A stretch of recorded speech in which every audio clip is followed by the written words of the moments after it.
தேவனுடைய செய்திக்கு நாம் போகலாம். மத்தேயு 13ஆம் அதிகாரம் 7ஆம் வசனத்தை வாசிப்போம்.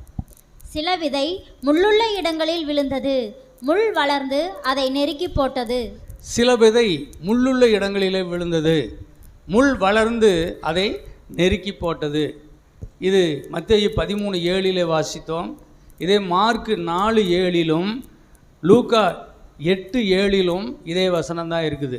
சில விதை முள்ளிலே விழுந்தது, முள் வளர்ந்தது, அந்த செடியை அது நெருக்கி போட்டது, அந்த செடி பலனில்லாமல் போய்விட்டது. இதனுடைய விளக்கத்தை நாம் பார்க்கும்போது மத்தேயு 13ஆம் அதிகாரம் 22ஆம் வசனத்தை வாசிப்போம். முள்ளுள்ள இடங்களில் விதைக்கப்பட்டவன் வசனத்தை கேட்கிறவனாய் இருந்தும் உலக கவலையும் ஐஸ்வர்யத்தின் மயக்கமும் வசனத்தை நெருக்கி போடுகிறதினால் அவனும் பலனற்று போவான்.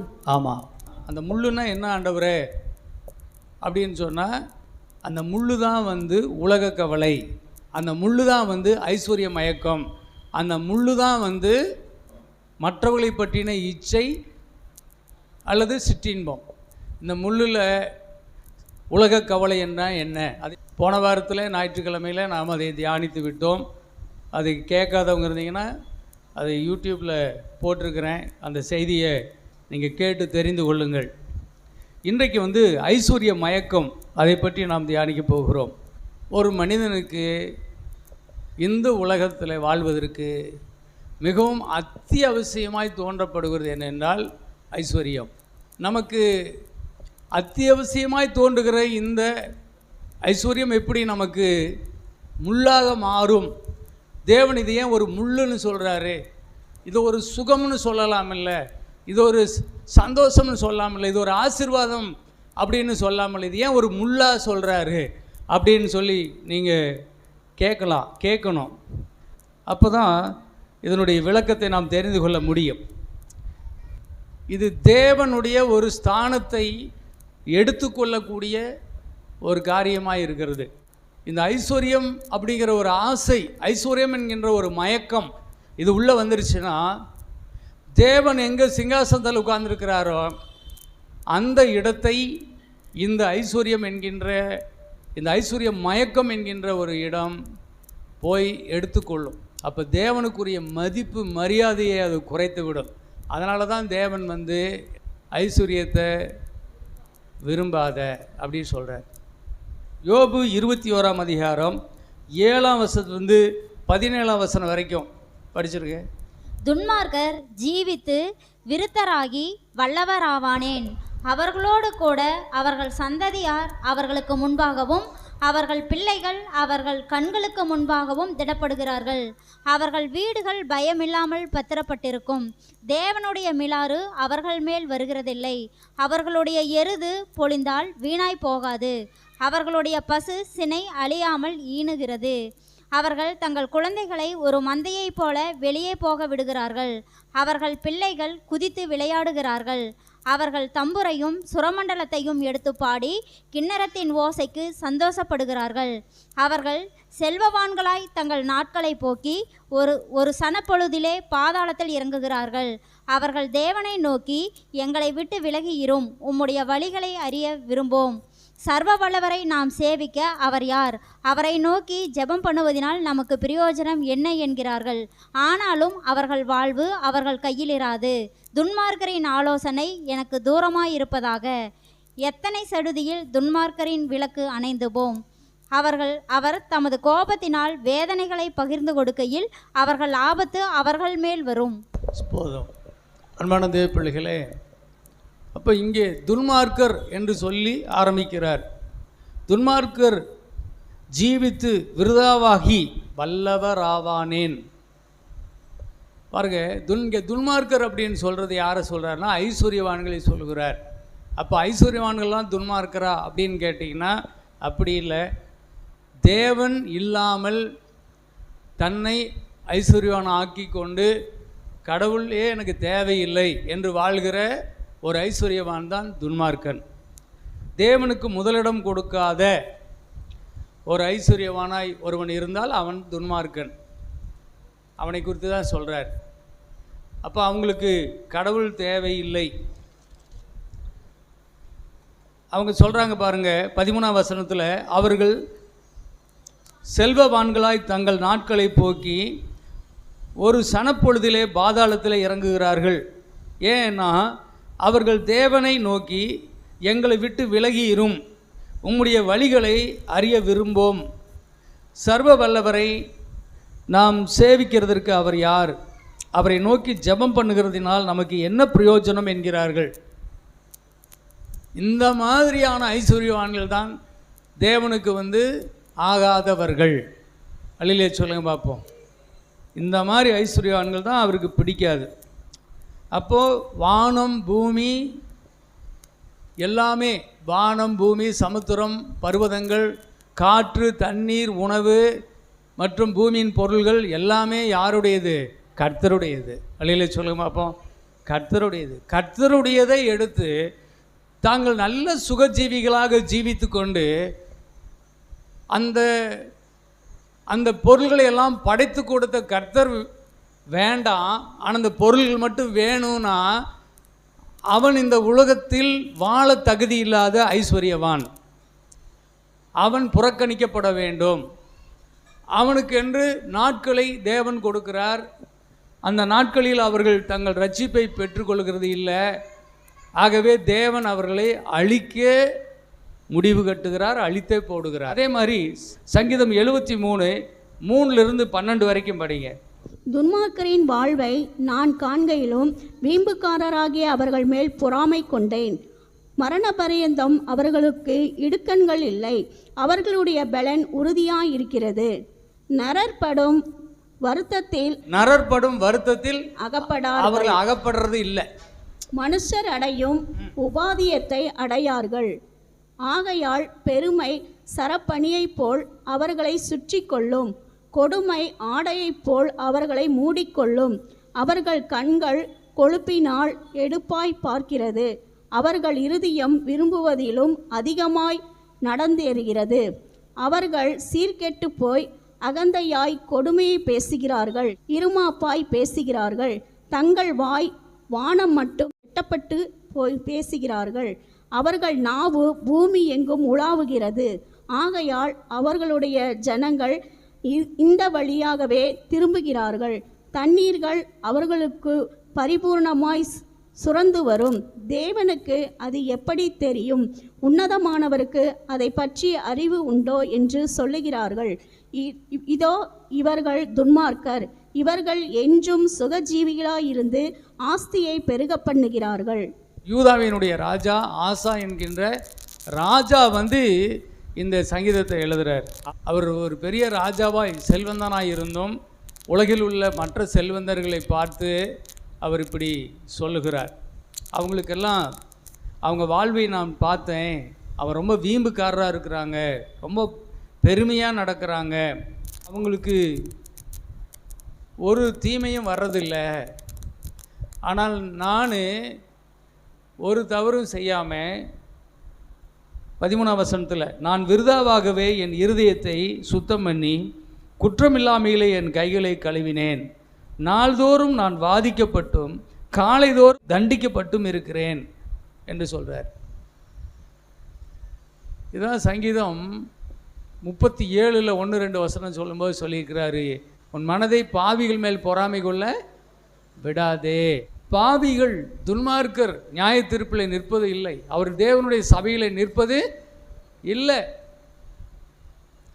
அவர்கள் காற்று பறக்கடிக்கும் பதரை போல பறந்து போவார்கள். அப்படிப்பட்ட துன்மார்க்க ஐஸ்வர்யவான்களை, கடவுளற்ற ஐஸ்வர்யவான்களை தேவன் ஒரு பதரை போல பார்த்து கொண்டிருக்கிறார். ஆனால் இங்கே தேவ பிள்ளைகள் என்ன செய்கிறாங்க? அவர்களை பார்த்து பதறுகிறார்கள். ஐயோ, நாமெல்லாம் இவ்வளவு உண்மை உத்தமமாக நம்ம ஜீவிக்கிறோம், ஆனால் நம்ம வாழ்க்கையில் சோத்துக்கே கவலை. நம்முடைய வாழ்க்கையில் அன்றாடம் நாம் நம்முடைய வாழ்க்கையை உருட்டி கொண்டு போவதே பெரிய விஷயமா இருக்கிறது. ஆனால் துன்மார்க்கர் நல்லா இருக்கிறாங்க, நரற்படும் எந்த வருத்தத்திலும் அவர்கள் அகப்படுவது இல்லையே என்று சொல்லி இன்றைக்கு தேவ பிள்ளைகளுக்கு கவலை வருது பாருங்க. ஆனால் இதையெல்லாம் நான் இப்படி கவலைப்பட்டுட்டு இருந்தேன். அப்படி இருந்தபோது 16ஆம் வசனத்தில், இதை அறியும்படிக்கு யோசித்து பார்த்தேன், நான் தேவனுடைய பரிசுத்த ஸ்தலத்திற்குள்ளே பிரவேசித்து அவர்கள் முடிவை கவனித்து உணரும் அளவும் அது என் பார்வைக்கு விசனமாயிருந்தது. நிச்சயமாகவே நீர் அவர்களை சறுக்கலான இடங்களிலே நிறுத்தி பாழான இடங்களில் விழப்பண்ணுகிறீர். அவர்கள் ஒரு நிமிஷத்தில் எவ்வளவாய் பாழாய் போகிறார்கள், பயங்கரங்களால் அழிந்து நிர்மூலமாகிறார்கள். நித்திரை தெளிந்தவுடனே சொப்பனம் ஒளிவது போல ஆண்டவரே நீர் விழிக்கும்போது அவர்கள் வேஷத்தை இகழுகிறீர். இதை கர்த்தர் ஆசாவுக்கு வெளிப்படுத்தின பொழுது 22ஆம் வசனத்தில், நான் காரியம் அறியாத மூடனானேன், உமக்கு முன்பாக மிருகம் போல் இருந்தேன், ஆனாலும் நான் எப்பொழுதும் உம்மோடே இருக்கிறேன், என் வலதுகையை பிடித்து தாங்குகிறீர். உம்முடைய ஆலோசனையின்படி என்னை நடத்தி முடிவிலே என்னை மகிமையிலே ஏற்றுக்கொள்வீர். பரலோகத்திலே உம்மை அல்லாமல் எனக்கு யார் உண்டு, பூலோகத்திலே உம்மை தவிர எனக்கு வேறொரு விருப்பமும் இல்லை என்று சொல்லுகிறார். பிள்ளைகளை நாம கூட அப்படி உலகத்தில் நடக்கிற விஷயங்கள், ஐஸ்வர்யத்தில் ரொம்ப மிதப்பில் இருக்கிற மக்களை பார்க்கும்போது, நம்ம வானத்தை பூமியும் படைத்த உண்மையுள்ள தெய்வத்தை நம்ம வணங்கும்போது நம்முடைய வாழ்க்கை வறுமையும் கஷ்டமும் பாடுகளும் கடனும் வியாதியின் தொந்தரவுகளில் இருக்கும்போது நம்ம மனசு கூட அப்படி படாத பாடுபடலாம். கர்த்தரை குறித்து நொந்து கொள்ளக்கூடிய ஒரு சூழ்நிலை கூட இருக்கலாம். ஆனால் இந்த வேதத்தை நாம் காணும்போது இது நமக்கு அறிவை கற்றுத்தருகிறது. அல்லேலூயா, ஞானத்தை கற்றுத்தருகிறது. நாம் புரிந்து கொள்ள வேண்டும். கர்த்தருக்குள்ளே அவர் பார்க்கிற அவருக்கு ஒரு தரிசனத்தை, தேவனுடைய ஆலயத்தில் போய் அவருக்கு ஒரு தரிசனம் கிடைக்கிறது. அந்த தரிசனத்தில் பார்க்கும்போது அந்த பாவிகளான அந்த துன்மார்க்கரான ஐஸ்வர்யவான்கள் எல்லாம் ஒரு சர்க்கலான பாதையில் வைத்து அவர்களை தேவன் தள்ளி விடுகிறார். ஒரு நொடியிலே அவர்கள் அதமாகிறார்கள். அதை பார்த்தான், ஐயோ அப்படின்னு அலறி துடிச்சு எழுந்தான். எனக்கு நீரே போதும், அல்லையில சொல்லுவோமா, நீரே போதும். ஆகவே ஆடு ரொம்ப கொழுக்குது, எதுக்கு பிரியாணி போடுறதுக்கு. அது மாதிரி ஐஸ்வர்யவான்களை கொழுக்க வச்சு கர்த்தர் ஒரு நொடியில் ஒரு நிமிஷத்தில் அவர்களை அழித்து கொண்டு இருக்கிறார். அந்த அழிவு அவர்கள் பாதாளம் அவர்களை விழுங்கி கொண்டு இருக்கிறது. அவர்கள் நித்தியமான அழிவை நோக்கி போய் கொண்டிருக்கிறார்கள். அந்த வாழ்க்கை உனக்கு எதுக்குன்னு கேட்குறார். தேவனற்ற ஐஸ்வர்யவான்களை குறித்து நீங்கள் பொறாமை கொள்ளவும் வேண்டாம், அவர்களை குறித்து எரிச்சல் அடைய வேண்டாம். அவர்கள் மேலே எரிச்சல் இல்லை, தேவன் மேலே எரிச்சல் வந்துடும். அவங்க மேலே எரிச்சல் வரும், தேவன் மேலேயும் எரிச்சல் வரும். அந்த மாதிரி எண்ணங்கள் நமக்கு வராமல் இருக்கும்படி நாம் நம்மை காத்துக்கொள்ள வேண்டும். யாக்கோபு 2:5-7 வரைக்கும். என் பிரியமான சகோதரரே கேளுங்கள், தேவன் இவ்வுலகத்தின் தரித்திரரை விசுவாசத்தில் ஐஸ்வர்யவான்களாகவும் தம்மிடத்தில் அன்பு கூறுகிறவர்களுக்கு தாம் வாக்குத்தத்தம் பண்ணின ராஜ்யத்தை சுதந்திரிக்கிறவர்களாகவும் தெரிந்து கொள்ளவில்லையா? நீங்களோ தரித்திரரை கனவீனம் பண்ணுகிறீர்கள். ஐஸ்வர்யவான்கள் அல்லவோ உங்களை ஒடுக்குகிறார்கள், அவர்கள் அல்லவோ உங்களை நியாயாசனங்களுக்கு முன்பாக இழுக்கிறார்கள். உங்களுக்கு தரிக்கப்பட்ட நல்ல நாமத்தை அவர்கள் அல்லவோ தூசிக்கிறார்கள். அல்லேலூயா சொல்லிடுங்க பார்ப்போம். ஆமென். அன்பான தேவ பிள்ளைகளே, இங்கே சொல்கிறார், இவ்வுலகத்தில் தரித்திரராக இருந்த நம்மையெல்லாம் தேவன் விசுவாசத்தினாலே ஐஸ்வர்யவான்களாக்கி இருக்கிறார். இந்த ஜோப்பில் ஒன்றும் இல்லைங்க, இதை வச்சு நான் ஒன்றும் இல்லாதவன் அப்படின்னு சொல்லி இந்த உலகம் என்னை பார்த்து சொல்கிற மாதிரி நீயே உன்னை சொல்லிக்காத, நான் சொல்லிக்கூடாது. தேவன் சொல்கிறார், இந்த உலகத்தில் தரித்திரராக இருக்கிற உன்னையும் என்னையும் தேவன் விசுவாசத்தினாலே ஐஸ்வர்யவான்களாக்கி இருக்கிறார். எத்தனை பேர் விசுவாசிக்கிறீங்க? ரலிலே சொல்லுங்க பார்ப்போம். அவர் ஐஸ்வர்யமுள்ளவராயிருந்தும் நாம் அவருடைய தரித்திரத்தினாலே ஐஸ்வர்யம் வாங்கும்படிக்கு அவர் நமக்காக தரித்திரரானார். அவர் ஐஸ்வர்யவானாக இருந்தார். பரலோகத்தில் இருந்து அவர் பூமியில் அவர் வந்த பொழுது தரித்திரத்திலே வந்தார். ஒரு கன்னிமரியாளுடைய வீட்டில் அவர் பிறக்கும்போது அவர் ஏழையாய் அவர் பிறந்தார். வறுமையில் அவர் வறுமையிலே வளர்ந்தார். எதற்காக என்று சொன்னால், அவர் வறுமையிலே வாழ்ந்து அவர் என்ன செய்தார்? சிலுவையிலே அவர் அறையப்பட்டு சிலுவையில் இன்னுமே அவரை தரித்திரமாக்கினாங்க. சிலுவையில் அவருக்கு பசி, சிலுவையில் அவருக்கு தாகம், சிலுவையில் அவருக்கு நிர்வாணத்தை கொடுத்தாங்க. சுத்தமாக எல்லாமே அவருக்கு இழந்தார். எல்லாவற்றையும் இழந்த தரித்திரத்தில் மிகுந்த தரித்திரத்தை அவர் சிலுவையில் அடைந்து ஜீவனை விட்டார். அது எதற்காக என்று சொல்லப்பட்டிருக்கிறது என்றால், நாம் ஐஸ்வர்யவான்கள் ஆகும்படிக்கு அப்படி செய்தார். இயேசுவை விசுவாசிக்கும் போது நாம் இந்த உலகத்தில் மனுஷரை பார்க்கக்கூடாது, தேவன் எனக்கு என்ன செய்திருக்கிறார் என்று பார்க்க வேண்டும். தேவன் என்னை ஐஸ்வர்யவான் ஆக்கி இருக்கிறார். ஆமென். நான் ஐஸ்வர்யவான் ஆகுவதற்காக அவர் எனக்காக தரித்திரர் ஆனார். அவர் தரித்திரர் ஆனது உண்மையானால் நான் இப்பொழுது ஐஸ்வர்யவான் என்று நம்மை அப்படி நாம் பலப்படுத்தி கொள்ளணும். அப்போ இந்த உலகத்தில் என்ன நடக்குதுன்னு சொன்னால், இன்றைக்கி இருக்கிற தேவ பிள்ளைகள் இந்த விசுவாசம் இல்லாதபடியினால ஐஸ்வர்யம் உள்ள மக்களை பார்க்கும்போது அவர்களுக்கு தங்களை அர்ப்பணிச்சிடுறாங்க. அவங்கக்கிட்ட நமக்கு ஏதாவது கிடைக்குமான அவருடைய சவகாசங்களை, அவர்களுடைய நெருக்கங்களை தேடி போகிறாங்க. ஆனால் அவர்களோ உங்களை ஆளுகிறவர்களாய் மாறுகிறார்கள். இப்போ தேவன் உங்களை ஆள வேண்டும், ஆனால் இப்பொழுது உங்களை யார் ஆளுகிறார்கள்? அந்த ஐஸ்வர்யவான்கள் உங்களை ஆளுகிறார்கள். அவர்கள் உங்களை ஆண்டு கொண்டு, நீங்கள் அவர்களை நம்புகிறபடியினால் அவர்கள் உங்களை ஆண்டு கொண்டு அவர்கள் உங்களை நியாயாசனத்திற்கு இழுக்கிறார்கள். உங்கள் மனசில் யார் இருக்கிறார் என்று தேவன் உங்களை நியாயந்து இருக்கிறார். அல்லேலூயா சொல்லுவோமா? ஆமீன். உங்கள் இருதயம் எங்கே இருக்குது? உங்கள் பொக்கிஷம் எங்கேயோ அங்கே தான் உங்கள் இருதயம் இருக்கும். அப்போ உங்களுடைய பொக்கிஷம் எது? இயேசுவா அல்லது ஐஸ்வர்யமா? இந்த உலகத்தில் தேவனுக்கு மதிப்பு கொடுக்கல, தேவனுடைய ஊழியத்தை மதிக்கல, தேவனுடைய ராஜ்யத்தை மதிக்காத ஒருவனுடைய ஐஸ்வர்யம், அதை பற்றி கொண்டு நீ அவன் பின்னாடி போவையானால் நீ தேவன் உன்னை ஆளவில்லை, ஐஸ்வர்யம் உன்னை ஆள பார்க்கிறது. தேவனா ஐஸ்வர்யம் மயக்கமா? எது உன்னை இழுத்து கொண்டது? அதான் உன்னை நியாயாசனத்துக்கு முன்பாக கொண்டு போய் நிறுத்துகிறது. இதைத்தான் சங்கீதம் 141 3ஆம் வசனமும் 4ஆம் வசனமும்.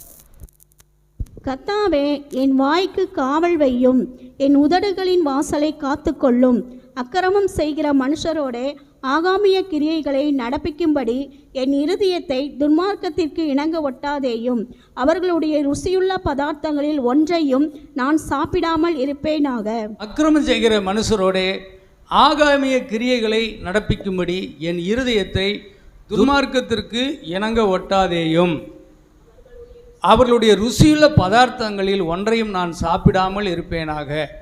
அன்பான தேவ பிள்ளைகளே, இந்த இடத்திலும் அந்த துன்மார்க்கம் என்று சொல்லுகிறது என்றால், ஐஸ்வர்யமுள்ள கடவுளற்ற தேவனுக்கு பயப்படாத, கடவுள் இருப்பார் ஆனால் தேவனுக்கு பயப்படுகிற பயம் இல்லை, அப்படி ஜீவிக்கின்ற ஒரு மனிதனுடைய ஐஸ்வர்யத்திற்காக தேவ பிள்ளையே நீ மயங்கி போய்விடாதே.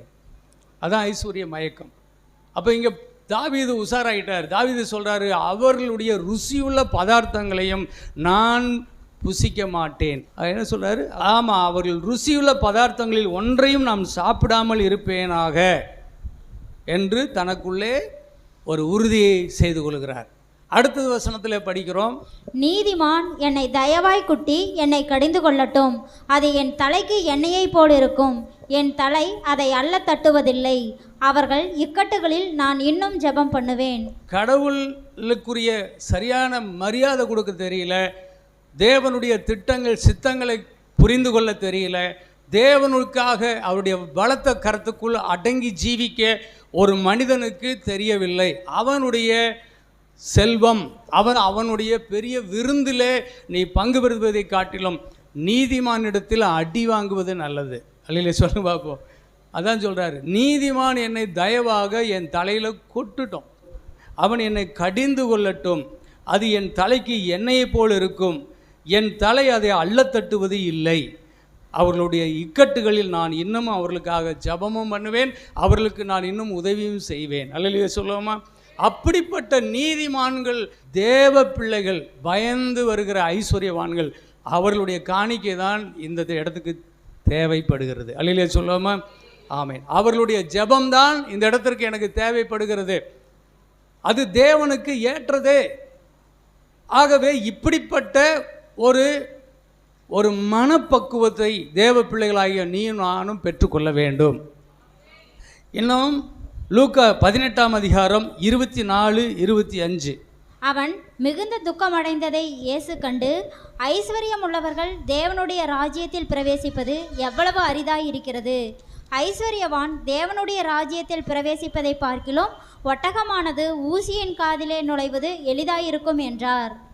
ஐஸ்வர்யவான்கள் தேவனுடைய ராஜ்யத்தில் பிரவேசிப்பது இல்லை. ஒட்டகம் கூட ஊசி காதில் நுழைஞ்சிரும், ஆனால் ஐஸ்வர்யவான் தேவராஜ்யத்தில் நுழையவே முடியாது. ஏன் அப்படி சொல்கிறாரு? தேவனே பெரிய ஐஸ்வர்யவான் தானே. ஏன் தேவன் அப்படி சொல்கிறார் என்றால், தேவனுடைய இடத்தை, தேவனுக்கு கொடுக்க வேண்டிய இடத்தை மனிதன் ஐஸ்வர்யத்துக்கு கொடுத்து விடுகிறான். அல்லேலூயா சொல்லுவோமா? அதுதான் இங்கே விஷயம். தேவன் எப்பொழுதுமே அவர் ஒருவர் தான் உன்னதமானவர். அவர் ஒருவர் தான் துதிக்கும் கனத்துக்கும் மகிமைக்கும் பாத்திரர். அவர் இருக்கும் இடத்தில், அவர் இருக்கும் இடத்தை யாருக்கும் நான் தரவே கூடாது. இந்த உலகத்தில் எவ்வளோ பெரிய கோடீஸ்வரன் இருந்தாலும் அவன் தேவனுக்குண்டாக அவன் ஒரு பிள்ளை தான். அல்லேலூயா சொல்லுவாமா? ஆமாம். அதை தான் இங்கே அந்த யாக்கோபு 2ஆம் அதிகாரத்தில் சொல்லும்போது, நீங்கள் வெளியில் பலவிதமான பெரிய வீடு, மாடி வீட்டில் இருப்பீங்க, இன்னொருத்தர் நடுத்தரமாக இருப்பாங்க, இன்னொருத்தர் ஓலை குடிசையில் கூட இருந்து வருவாங்க, சில ஓட்டு வீட்டிலேருந்து வருவாங்க, சில வீடு வாசலே இல்லாமல் வாடகை வீட்டில் வாழ்ந்துட்டு வருவாங்க. ஆனால் எல்லாரும் இங்கே வந்தாலா எல்லாருமே தேவனுக்கு பிள்ளைகள் தான். அல்லேலூயா சொல்லுவோமா? இங்கே தேவன் யாரையும் என்ன செய்யல, வேறுபாடோ மாறுபாடாகவோ பார்க்கிறதே கிடையாது. எல்லாரும் என் குழந்தைய அப்படின்னு பார்க்குறார். அது மாதிரி தேவனுடைய பிள்ளைகள் நாம் ஒருவரை ஒருவர் கண்ணோக்க தெரிந்து கொள்ள வேண்டும். 1 தீமோத்தேயு 6ஆம் அதிகாரம் 9ஆம் வசனத்திலிருந்து 12ஆம் வசனம் வரைக்கும் படிங்க. ஐஸ்வர்யவான்களாக விரும்புகிறவர்கள் சோதனையிலும் கண்ணியிலும் மனுஷரை கேட்டிலும் அழிவிலும் அமிழ்த்துகிற மதிகேடும் சேதமுமான பலவித இச்சைகளிலும் விழுகிறார்கள். பண ஆசை எல்லா தீமைக்கும் வேறாயிருக்கிறது. சிலர் அதை இச்சித்து விசுவாசத்தை விட்டு வழுவி அநேக வேதனைகளாலே தங்களை உருவ குத்தி கொண்டிருக்கிறார்கள். நீயோ தேவனுடைய மனுஷனே, இவைகளை விட்டோடி நீதியையும் தேவ பக்தியையும் விசுவாசத்தையும் அன்பையும் பொறுமையையும் சாந்த குணத்தையும் அடையும்படி நாடு. விசுவாசத்தில் நல்ல போராட்டத்தை போராடு. நித்திய ஜீவனை பற்றிக்கொள். அதற்காகவே நீ அழைக்கப்பட்டாய். அநேக சாட்சிகளுக்கு முன்பாக நல்ல அறிக்கை பண்ணுகிறவனுமாய் இருக்கிறாய். நீயோ தேவனுடைய மனுஷனே, இவைகளெல்லாம் விட்டு ஓடு என்று சொல்லுகிறார். அல்லேலூயா சொல்லுங்க பார்ப்போம். ஆமேன். இவைகளெல்லாம் விட்டு ஓடு. அருமையான தேவ பிள்ளைகளே, இங்கே சொல்கிறார், ஐஸ்வர்யவான்களாக விரும்புகிறவர்கள் சோதனையிலும், 2வது கண்ணியிலும், 3வது மனுஷரை கேட்டிலும், 4வது அழிவிலும், 5வது அமிழ்த்துகிற மதிகேடு, 6வது சேதமுமான பலவித இச்சைகளில் அவர்களை விழுகிறார்கள். சேதமுமான பலவித இச்சைகளில் அவர்கள் விழுகிறார்கள்.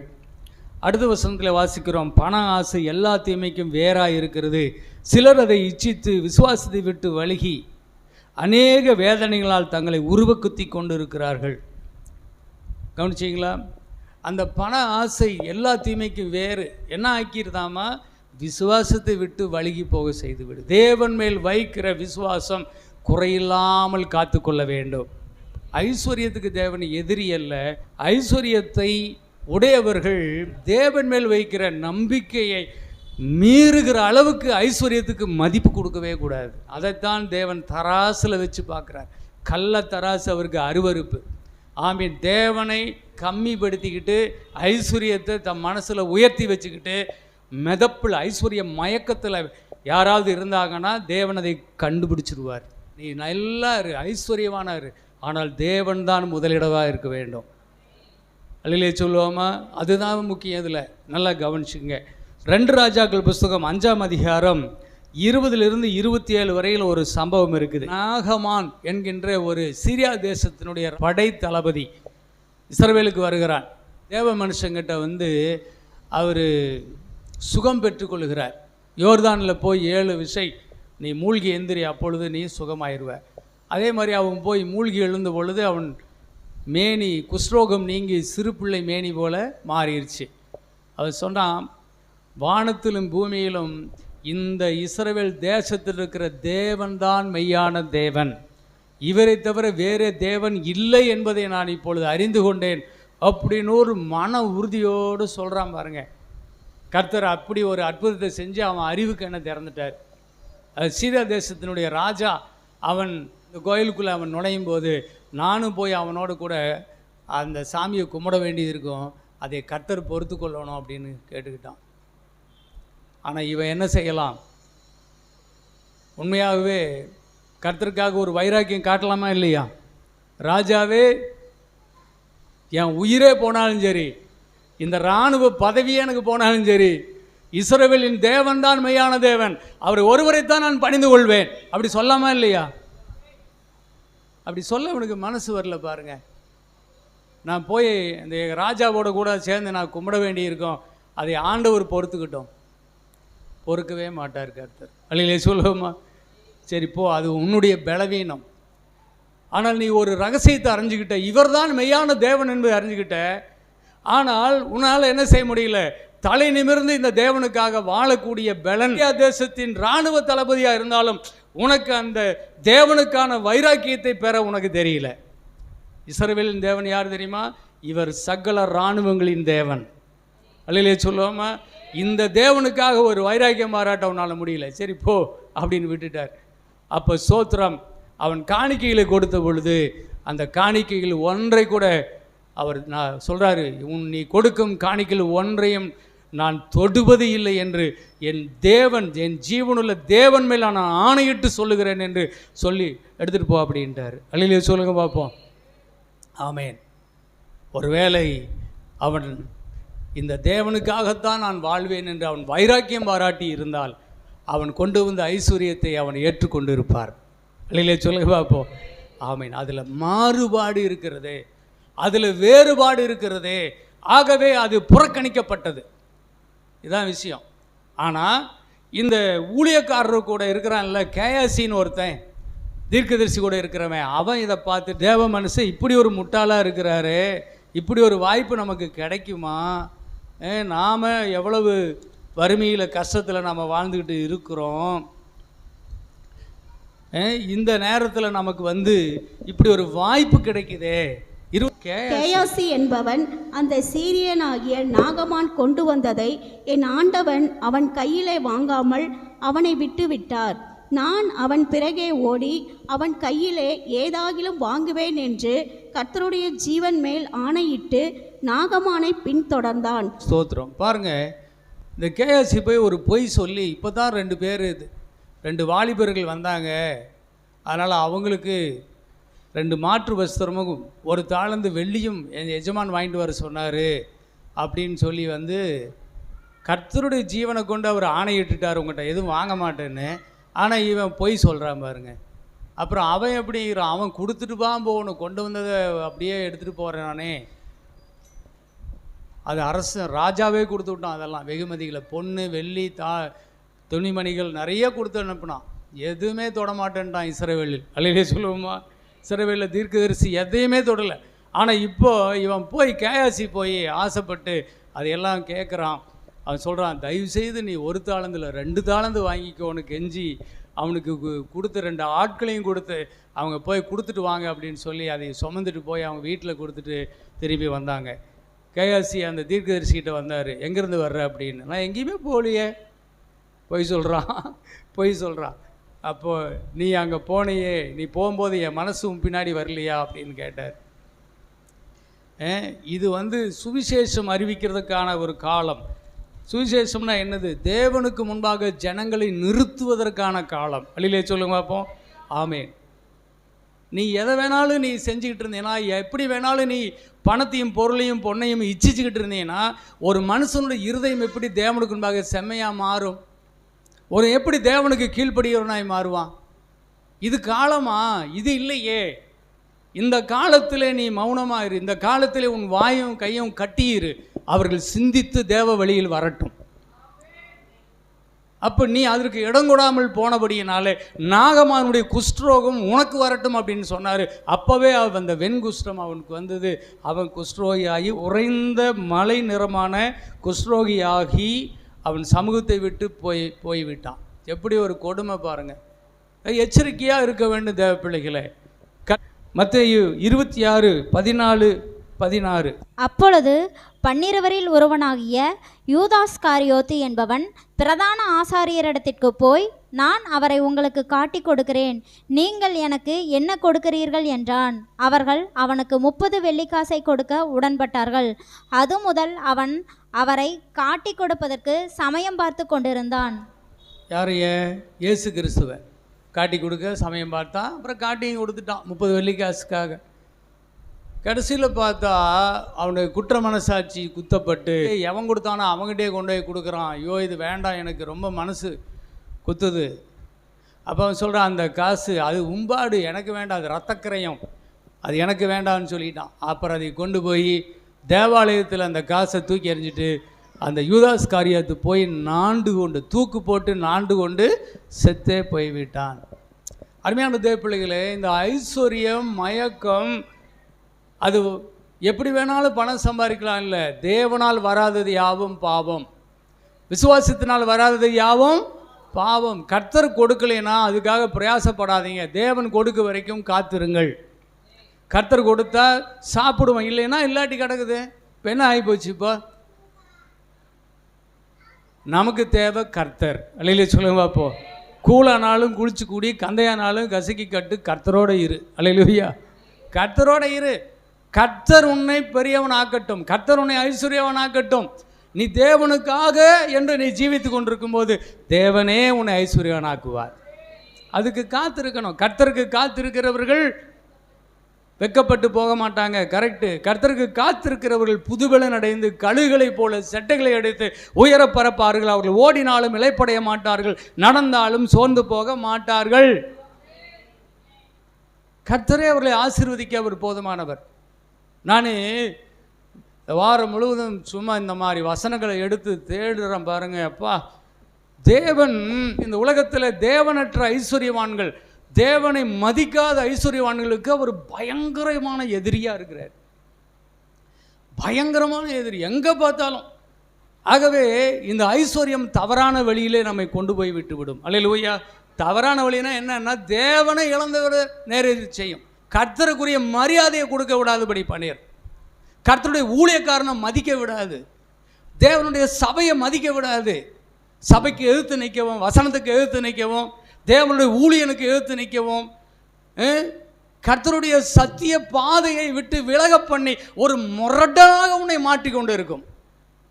ஐஸ்வர்யம் அப்படிப்பட்ட ஒரு மயக்கம். அது ஒரு மிகப்பெரிய பொல்லாத ஒரு முரடன். அது தேவனுக்கு விரோதமான எதிர் சக்தி. நான் அதை கண்டுபிடித்தேன். அழிலே சொல்லாம. ஆகவே தான் கர்த்தருக்கு ஸ்தோத்திரம். ஐஸ்வர்யம் மயக்கம் உண்டு பண்ணும் ஐஸ்வர்யம் நமக்கு வேண்டாம். மயக்கம்னா என்னது? தேவனை ரெண்டாந்தரமாக்குகிற ஐஸ்வர்யம் நமக்கு வேண்டாம். அழிலே சொல்லுங்க அப்போ. தேவனுக்கு முதலிடம் கொடுக்கிற வாழ்க்கையே நாம் உயர்த்தி கொண்டு போவோம். தேவனை ரெண்டாந்தரமாக வைக்கக்கூடிய இடத்தை நாம் நம்முடைய மனதில் அனுமதிக்காமல் இருப்போமாக. அதான் இந்த செய்தி. கர்த்தரே நமக்கு போதுமானவர், அவரே நமக்கு எல்லாம் தருவார். உபாகமம் 7:13 படி. உன்மேல் அன்பு வைத்து உன்னை ஆசீர்வதித்து உனக்கு கொடுப்பேன் என்று உன் பிதாக்களுக்கு ஆணையிட்டு கொடுத்த தேசத்தில் உன்னை பெருக பண்ணி உன் கர்ப்ப கனியையும் உன் நிலத்தின் கனியாகிய உன் திராட்சரசத்தையும் உன் தானியத்தையும் உன் திராட்சரசத்தையும் உன் எண்ணெயையும் உன் மாடுகளின் பலனையும் உன் ஆட்டு மந்தைகளையும் ஆசீர்வதிப்பார். சகல ஜனங்களை பார்க்கிலும் நீ ஆசீர்வதிக்கப்பட்டிருப்பாய். உங்களுக்குள்ளே உங்கள் மிருக ஜீவன்களுக்குள்ளும் ஆணிலாகிலும் பெண்ணிலாகிலும் மலடி இருப்பதில்லை. கர்த்தர் சகல நோய்களையும் உன்னை விட்டு விலக்குவார். உனக்கு தெரிந்திருக்கிற எகிப்தியரின் கொடிய ரோகங்களில் ஒன்றும் உன்மேல் வர பண்ணாமல் உன்னை பகைக்கிற யாவர் மேலும் அவைகளை வர பண்ணுவார். ஆமீன் சொல்லுங்க பாப்போம். ஆமீன். சோத்திரம். அருமையான தேவ பிள்ளைகளே, ஆகவே தான் நீதிமொழிகள் 23:4 சொல்கிறது, ஐஸ்வர்யவானாக வேண்டும் என்று பிரயாசப்படாதே, உன் சுய புத்தியின் மேலே சாராதே. உன் சுய புத்தியின் மேலே சார்ந்து ஐஸ்வர்யனாக வேண்டும் என்று போகாதே. ஐஸ்வர்யவான் ஆகணுங்கிற விருப்பம் இருக்குது. உன்னை ஐஸ்வர்யவான் ஆக்கணுங்கிற விருப்பம் யாருக்கு இருக்குது? கர்த்தருக்கு இருக்குது. கர்த்தர் என்னை ஆசீர்வதிப்பார். அல்லேலூயா. ஆமாம். எப்படி இருந்தால் தேவனுக்கு பிடிக்கும்? எப்படிப்பட்ட ஜீவியத்தை நாம் செய்யும்போது தேவன் நம்மை ஐஸ்வர்யவான் ஆக்குகிறார். பழைய ஏற்பாட்டிலும் எப்படி ஆக்கினார், புதிய ஏற்பாட்டிலும் எப்படிப்பட்ட ஜீவிதத்தை நாம் செய்யும்போது தேவன் நமக்கு ஐஸ்வர்யத்தை கொடுக்கிறார் என்பதை அடுத்த வாரத்தில் நான் உங்களுக்கு சொல்கிறேன். தாழ்மைக்கும் கர்த்தருக்கு பயப்படுகிற பயத்துக்கும் வருகிற பலன் ஐஸ்வர்யமும் கனமும் மகிமையுமாக இருக்கும். எதுக்கு தாழ்மைப்படணும்? கர்த்தருக்கு தாழ்மைப்படணும். அப்போ தேவனே நமக்கு என்ன செய்வார்? ஐஸ்வர்யத்தையும் கனத்தையும் மகிமையும் கொடுப்பார். எல்லா ஆசீர்வாதங்களும் கர்த்தரால் வரட்டும். ஆபிரகாம் அப்படிதான் கையை உயர்த்தினார். கையை உயர்த்தி சொல்லுங்க பார்ப்போம். வானத்தையும் பூமியையும் படைத்த கர்த்தராலே எனக்கு ஐஸ்வர்யம் வரட்டும், அவருடைய ஆசீர்வாதம் எனக்கு வரட்டும், அவருக்கு நேராக என் கைகளை உயர்த்துகிறேன். அல்லேலூயா, அல்லேலூயா, அல்லேலூயா. ஆமென், ஆமென்.